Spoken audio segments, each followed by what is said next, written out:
Kumusta? Kumusta po sa ating mga kababayan Pilipino na nasa iba't ibang panig po ng ating mundo? Isang mapagpalang gabi o anumang oras o anumang panahon ang inyong mga kilalagyang lugar ay naway maabot po kayo ng mapagpalang kamay ng ating dakilang Diyos na buhay. Ako po ang inyong bagong political vlogger. Naway samahan po ninyo at suportahan po ninyo ang aking channel, ang Gov Talks Unfiltered, exposing political realities. Sa gabi pong ito ay magsama-sama po tayo na bigyan po natin ng komentaryo at reaksyon ang pagsasampa po ng impeachment case laban po sa ating mahal na VP Sara ng mga kaparian na sinasabing mga reverendo na nagkaisa po sila, nagsama-sama po sila upang sampahan po ng impeachment case ang ating pong mahal na VP Sara Duterte. Ang hindi ko lang po maintindihan bakit may isa pa rin pari na pinakikita niya pa in publicly na siya po ay nananalangin. Sa tingin po ninyo, pakikinggan po kaya ng Diyos yung ganong mga panalangin? Sa tingin po ninyo ay tama po ba ang kanilang ginagawa? Sa tingin po ba ninyo ay nararapat ba o makatwiran ba ang kanilang pong ginawa na magsampa po ng impeachment case laban po sa ating mahal na VP Sara Duterte? Ayon po sa kanila, kaya po sila nagsampa ng mga kasong ito. Ang sabi po ng isang pare, may binanggit siyang mga kataga, thou shall not kill, thou shall not steal. Marami siyang binigay na litanya na kung saan ang sinasabi niya na ang ating Vice Presidente ay lumabag at maraming nilabag na batas. Ang nagiging tanong lang naman po natin dito, ang mga paring ito ay nakabukas ba ang kanilang mga mata? O baka naman ang isang mata nila ay nakasara sapagkat ayaw nilang makita ang masigit pa doon na ninanais nilang na dapat pa palang may masigit pa pala silang dapat bigyan ng pagsasampang reklamo. Ang mga pare bang ito ay masasabi po natin na may moral?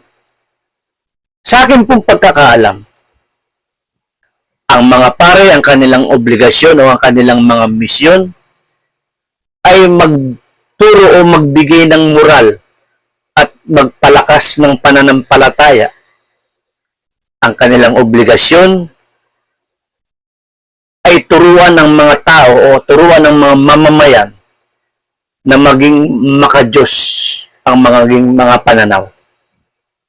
Ngunit kung titingnan po natin, malayo na sa katotohanan sa mga sinaunang panahon na kung saan ang mga pari sa ngayon, masasabi po nating hindi na po sila makatwiran. Masasabi po natin ang mga pari po sa ngayon, bagamat hindi po natin nilalahat. Ngunit may mga pari po talaga na masasabi po natin na nasaan ang kanilang mga kaisipan? Nasaan ang kanilang mga panahon na kung saan pinag-aralan nila sa seminaryo? Ayon sa aking pagkakaalam, 10 years ang pag-aaral po ng pagpapari bago ka maging pare o maordinahan bilang isang ganap na pare.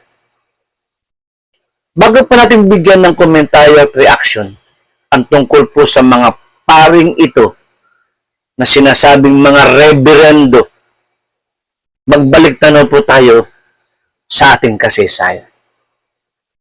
Ano ba ang mga pari sa ngayon? At ano ang mga pari sa sinaunang panahon? Bigyan po natin ng pansin o bigyan po natin ng reaksyon o ating pong bigyan ng pagtatalakay ang tatlong pari na kinikilalang bayani ng ating bansa. Marami pong nakakakilala sa tatlong paring ito.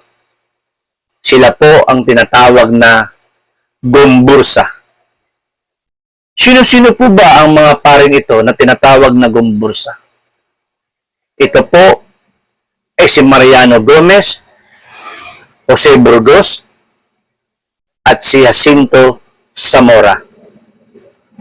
Ang mga paring ito na kung saan sila ay binitay sa pamamagitan po ng garote o bigti, na kung saan ang mga paring ito ay inakusahan na nagbibigay raw ayon sa kanila o ayon di umano sa ating kasaysayan, sa kwento ng ating kasaysayan, di umano na sila daw ay nagbibigay ng suporta sa mga kapwa nating Pilipino na gustong mag-aklas laban po sa kolonyalismo ng Espanya.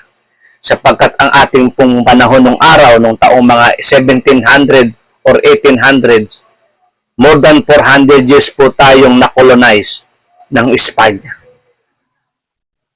At ang tatlong paring ito ang mayroong malaking naiambag kung bakit ang ating bansa sa ngayon ay naging isang malayang bansa at nagkaroon po tayo ng sariling republika.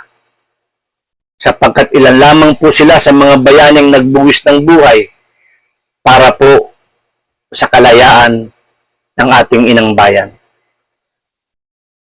Ang tatlong pari pong ito ay binitay dahil sa isang pag-aakala na sila raw ay nagbibigay ng pagsuporta sa mga Pilipinong nag-aaklas o nagnanais ng lumaban para sa mga Espanya sa pangaprail.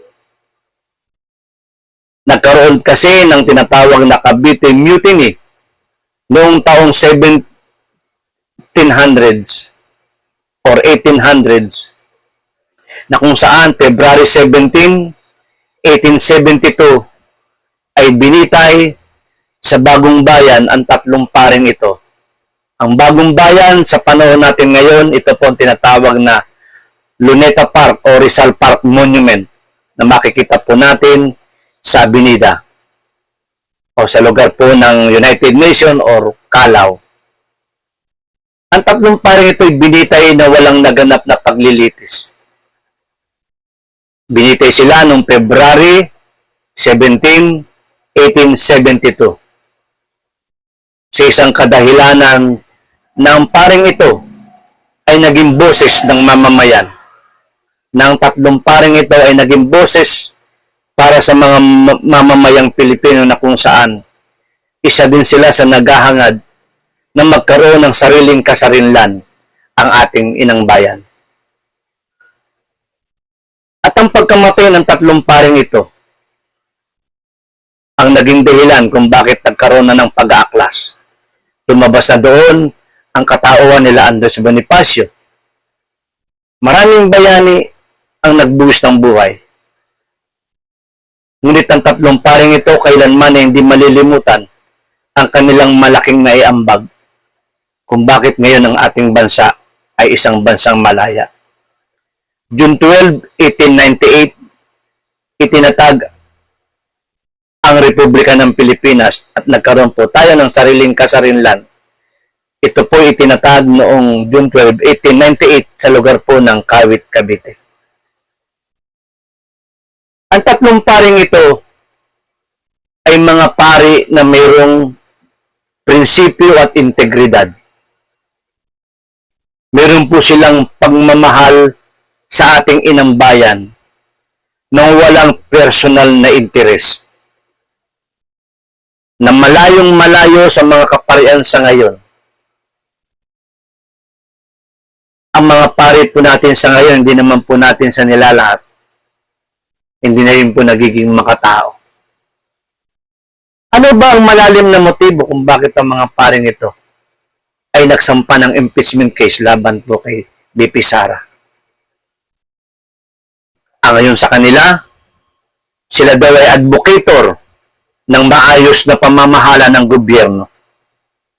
Kung sila ay tunay na advocator o kung sila ay tunay na nagbibigay ng pagpapahalaga o naghahangad ng isang maayos na pamumuno para sa ating bayan, dapat ay buksan din nila ang isa pa nilang mata. Sapagkat doon makikita nila na hindi dapat lang si Sara o hindi si Sara ang dapat bigyan ng pansin upang ito'y kanilang patalsikin sa pwesto bilang ikalawang Pangulo ng bansa. Sino po o sinong mga politiko po ang mahawak sa mga kaparing ito?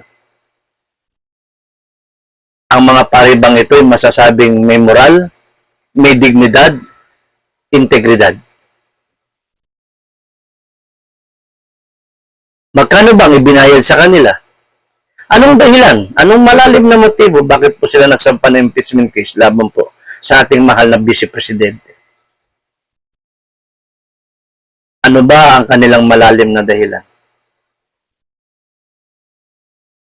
Kung kayo pong tatanungin, marapat ba na ang mga paring ito ay magsama-sama upang magsampa ng reklamo laban po sa ating ikalawang Pangulo ng ating bansa? Kung meron mang nararapat magsampa ng reklamo laban sa ating Vice Presidente, ay ang kasama nilang mga abogado at yun ay maiintindihan pa natin. Pero kung ang mga paring ito ay magsasampa ng reklamo laban po sa ating Vice Presidente, hindi na po ito makatwiran at hindi po ito makadiyos. Hindi po ito gawain ng isang taong mananampalataya. Ang sabi po ng Mateo Kapitulo 7, versikulo po 1, ano man ang iyong inihahatol sa iyong kapwa, ay siya ring panukat ang ihahatol sa iyo. Kung ang mga paring ito ay naghahangad ng maayos na pamamahala para sa ating pamahalaan, hindi si VP Sara ang narapat po nilang kasuhan ng impeachment case, kundi ang Pangulo ngayon ng ating bansa. Sapagkat lingid sa kalaman nila at alam nila na ang gobyernong Marcos o ang administrasyong Marcos ay talamakang korupsyon. Sa madalit salita, ang mga paring ito ay may nagmamando upang magsampa sila ng reklamo. Ang mga paring ito ay minamanduan ng isang o maaring ng ilang tiwaling politiko na naghahangad na mamuno din ng ating bansa. Kaya sa ating mga kababayang Pilipino, patuloy po tayong magbigay ng pagsuporta sa ating VP Sara sapagkat nakikita natin na ang pamamalakad, ang sistema ng ating gobyerno sa panahon ngayon ay talamak ang korupsyon. Walang pagpapahalaga sa mga mamamayang Pilipino. Walang pagmamalasakit. Ang mga tao ngayon ay binubusog sa pamamagitan po ng ayuda. Minamain conditioning po ang mga tao upang ipakita nila na sila ay mga politikong totoong nagmamalasakit. Sa araw po ng halalan, sa panahon po ng eleksyon, iboto natin ang mga politikong alam nating walang bahid dungis ng katiwalian o korupsyon. Ang mga politikong nagnanais